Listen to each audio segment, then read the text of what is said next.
is Gloria Velveteen, and today I'm going through some selected Blu-rays and DVDs of mine. There's no rhyme or reason to my collection and what I'll be showing you. This is not my entire collection, just some standouts. There's some movies and TV shows and short films, and yeah. I won't be adding any post-production images of the film because if you're interested, just look it up. I feel like that's the best way to figure out if something looks good. Just deciding for yourself. And also I'm lazy and I don't want to edit this. I've been thinking about making this video for quite a long time, and this is just the time that I've decided to do it. Expect some spoilers, I'll try avoiding them, but no promises. Alrighty. So, we're off to a great start, because this one doesn't even have a box. It's American Beauty. I love this movie, and especially lately, I've become obsessed with it. I'm gonna be real. It's made by the same people that made 6 Feet Under, which is my favorite TV show. So, Alan Ball and Thomas Newman, it's great. Won 5 Oscars, which I think says a lot. Not that I necessarily trust Oscars, but, you know, that's a topic for another day. This, I think I got from, you ever go to, like, a thrift store or, like, a swap meet, and they have those, like, folders that have, like, 20 different movies in them, or X amount of movies. I think this was just one of, like, within those folders from another family, because the rest of my family doesn't really like this movie, because it is kind of polarizing, but I don't know, it's very dreamlike and in a way relatable, but also very distant. I think it's obvious that I like it though, because my profile picture and bio is from American Beauty. Yeah. So, I got this one today.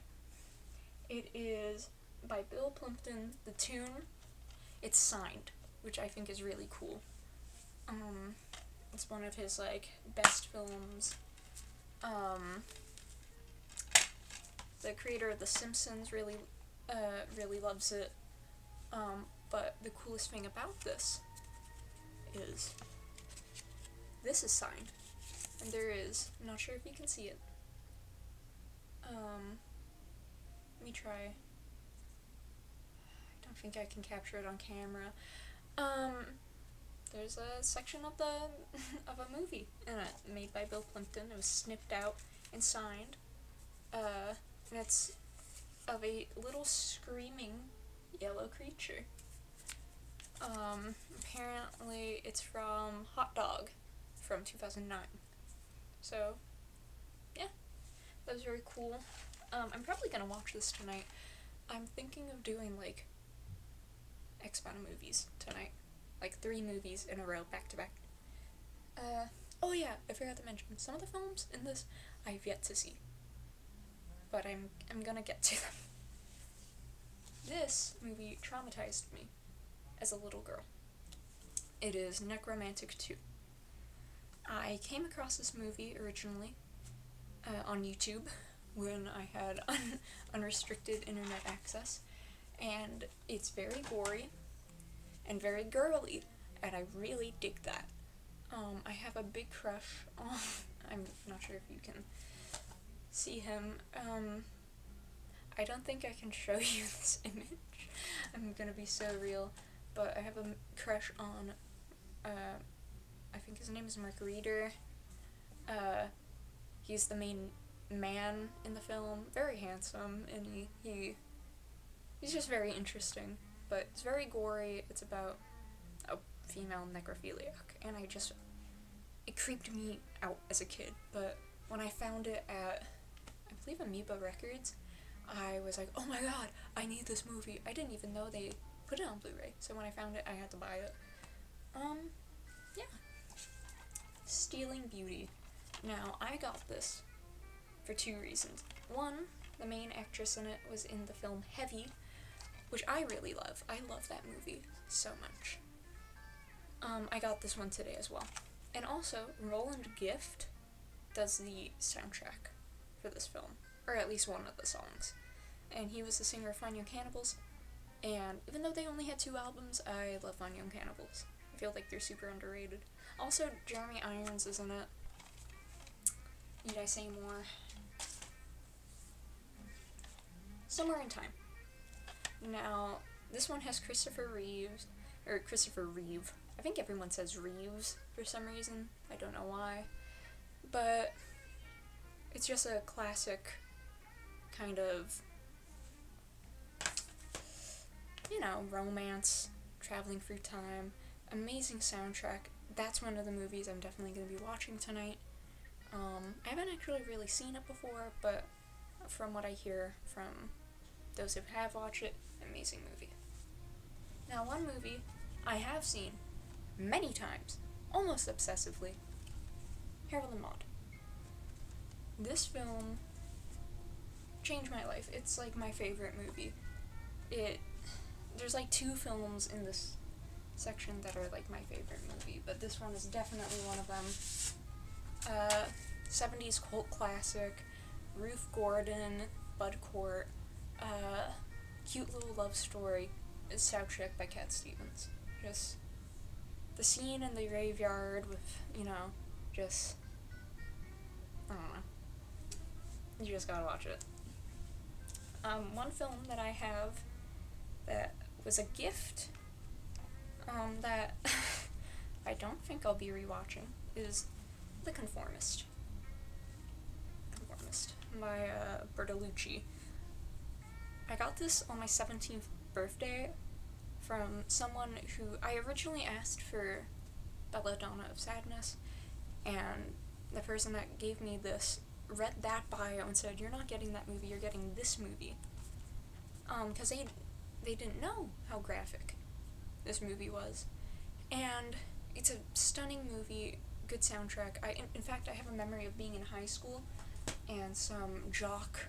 My high school is very small. We didn't even really have sports, but this big burly dude was asking everyone at the table what you listening to? What you listening to?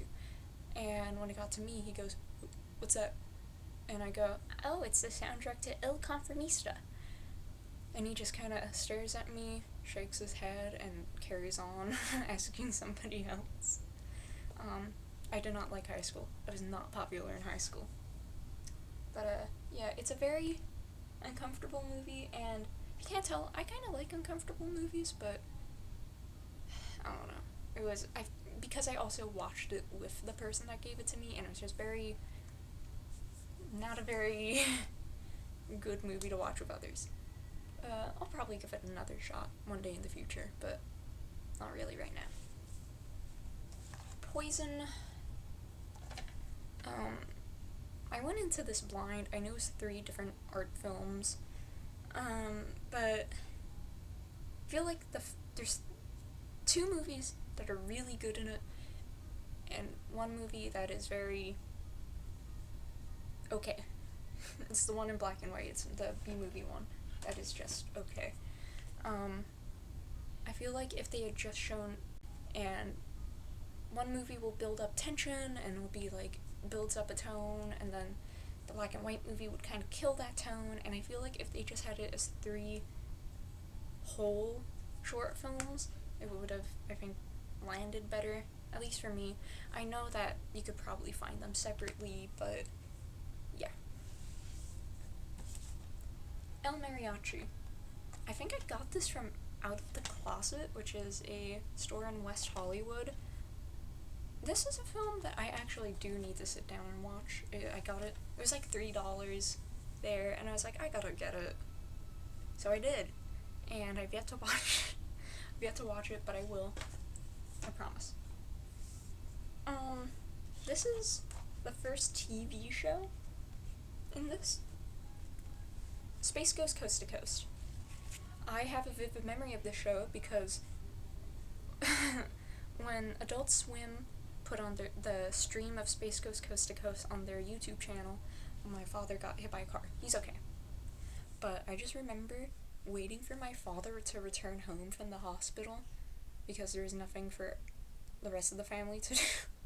And my brother and I, we just sat there vacantly and watched Space Ghost Coast to Coast just like in a daze. And because I had insomnia because of the event, I would put on the stream to fall asleep to, and I would always wake up to the Conan O'Brien episode. I don't know why. Mother and Son. I like this movie. It is very short. It's only like an hour. I watched it with a friend who fell asleep basically immediately, because she was super tired. And I just remember it because it had been really hot that day, and it was just like, I felt physically ill that day, and this movie is very, like, dreary on purpose, but it was not a pleasant viewing experience in the slightest. So I'm gonna censor half of this with a paper, because it just has this dude's phone number on it. It's Al Maggiocchetti's short film collection. There's like 3 films available on his YouTube channel, but like one of the films is just like not on there. And he is a local director for me, and enjoyable. I do plan on one day uploading. I'll probably contact him or try to contact him. The phone number on the DVD does not work, by the way. I'll try contacting him and seeing if I can upload it, or if he can upload it, or whatever. Gato Island of Love, or Goto Island of Love, French film, kind of new wave. I enjoyed it. Cool soundtrack. There's one really standout scene of this film, like 2 really standout scenes, and the rest are very subdued, and quiet. But I enjoyed it. The leading lady, I forget her name, very beautiful. It's mostly in black and white, but there are, as the DVD advertises, original color sequences. There's like maybe like 3 minutes worth of just colored scenes. That's it. I don't even know how to start with this one. Cojones Virus? It's a short film. It's independent. It's, I think, available on YouTube as well. Ahedenia. It's, I don't even know how to describe this movie. Just look it up, I guess. It's like a comedy about a man who grows very large testicles. But it's like also more than that, kinda. I was a zombie for the FBI. I think Dennis Hopper liked this movie. I know that there was like a couple people, very famous people, that really enjoyed this movie, but I forget who. Hold up, the sticker is sticking. There's no booklet inside. It's very, like, kind of campy, very cute, in my opinion. I have a signed copy of the Clerks animated series, and it comes with like this little cute like drawing of all the characters. Okay, no, I misremembered. But yeah, it's signed. There's only like 6 episodes on it, but I think they have like some commercials and some like commentary on it. If you haven't seen the Clerks animated series, it's very good. Like many early 2000s, late 90s animated adult comedies, it got canceled immediately So, yeah. There are also, if I remember correctly, some segments that did not end up on TV, which is very obvious when you watch some of the segments. They're very,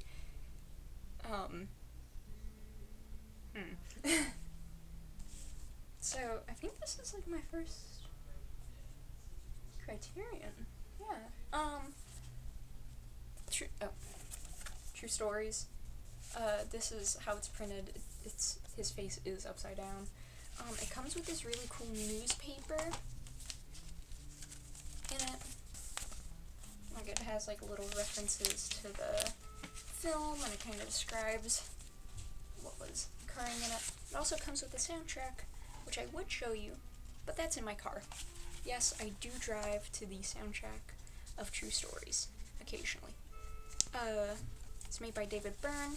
It's one of his few films. I also own Stop Making Sense, which is his concert film. But this, if you haven't seen True Stories, go watch it right now. It's amazing. Just, yeah, if you like Talking Heads and you like strange, oddly comedic yet irreverent films, it's for you. Son of the White Mare. I believe this is, okay, it's Hungarian. Does it come with a booklet? Yeah, it does. I think this is also, is it not a Criterion? Okay, never mind, it's not a Criterion. Typically when films have booklets, it's Criterion, but, it'll say Criterion, but a very experimental kind of art style, based off of Hungarian folk tales. If I remember correctly, there's no music in it, which I always thought was strange, but very good movie. And speaking of good movies, Ghost World. I watched this film religiously as a high schooler because I was like, oh my god, I'm literally Enid, who's the protagonist. I think this comes with a copy of an 8-ball comic, which, Daniel Clowes, it's like, sorry, my camera went all weird for a sec. It also comes with, yet again, another booklet. Very good soundtrack. I know, I'm not very descriptive. Honestly, this is a video more so for me, than anyone else. But, kinda just your typical teenage girl movie. Todd Solondz' Happiness. I feel like everyone's seen this movie at this point, but it's like, besides Harold and Maude, it's like my favorite movie. Dylan Baker is like my favorite human being ever, even though he plays an absolute horrible human being in it. It comes with a booklet as well, but this one's not as cool. It also doesn't really have any art for the disc, which I thought was disappointing. Like, it's one of the darkest films I've ever seen, and yet one of the funniest as well. In fact, when I went to my local film store, they had like 5 copies of Happiness for some reason, all on DVD. So, it's clearly become quite popular, I think, because of the Criterion release. I feel like I had all my Criterions lumped together, probably because I dug them out of my shelf, and I have like all my Criterions in one section, all my DVDs in another. A key to finding good rare DVDs, I find, is checking the spine. If you typically DVDs are cheaper to make than Blu-rays, so if you like, that's a good way to tell if a movie's rare. And also, like, if there's no, like, name brand on the spine, typically probably not that popular of a movie.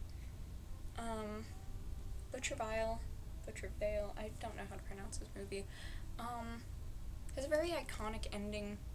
I found this movie because I watched, I believe, A History of Cinema, and they mentioned the ending. One of the few films I know with a female director, Claire Denis, it's French, but It's essentially just a retelling of Billy Budd, but with men.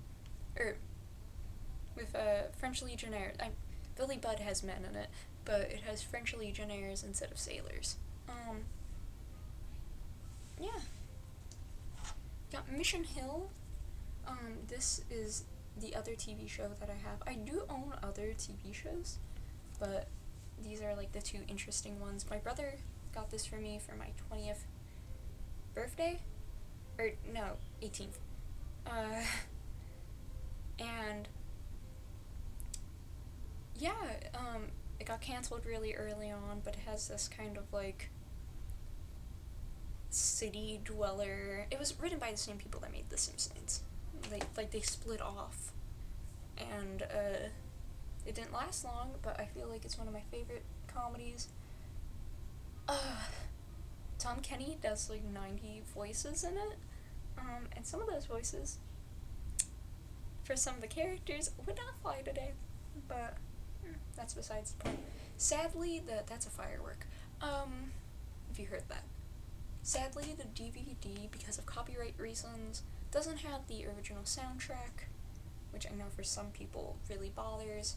In fact, I think there's one gag in the show where all the characters end up singing Everybody Hurts, and that always confused me because in the original airing they play Everybody Hurts throughout the episode, and at the end it's meant to be like a culmination of that, but it doesn't land because they use different songs in it.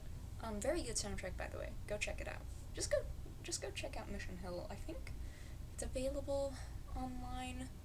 There's also mention that they might like re-release it, or they might make one with Wally, who's one of the characters in it. I don't know if that's true, but yeah, another firework. It's getting dark around here, and it's right around 4th of July, so that's to be expected. Finally, Polish Vampire in Burbank. I went into this movie completely blind, and it's like the poor man's Mel Brooks. Poor man on purpose. It was made with like a budget of like $1,000. I love this movie so much. There's definitely certain jokes in it that would not fly today, but oh my god, whenever I show this film to people, they love it. It's so campy and cute and just like, I don't know. It has the voice of Mandark from Dexter in it. He plays a character called Sphincter. Yeah, just very good movie. That basically does it for all my movies and TV shows. I know this was not a descriptive movie, or descriptive video at all, and honestly, it wasn't meant to be. This video is kind of just meant for me to post something on my channel. You know, a way to fill the evening. Now, will anybody watch this? Probably not, but I don't really give a damn. I'm having fun, and tonight, I'm gonna be watching some of these movies. Probably 3 of them, and, yeah. I don't know. That was Gloria's movie and TV collection. In 20 years, feel free to look at this and, you know, make a final decision of what you think about it.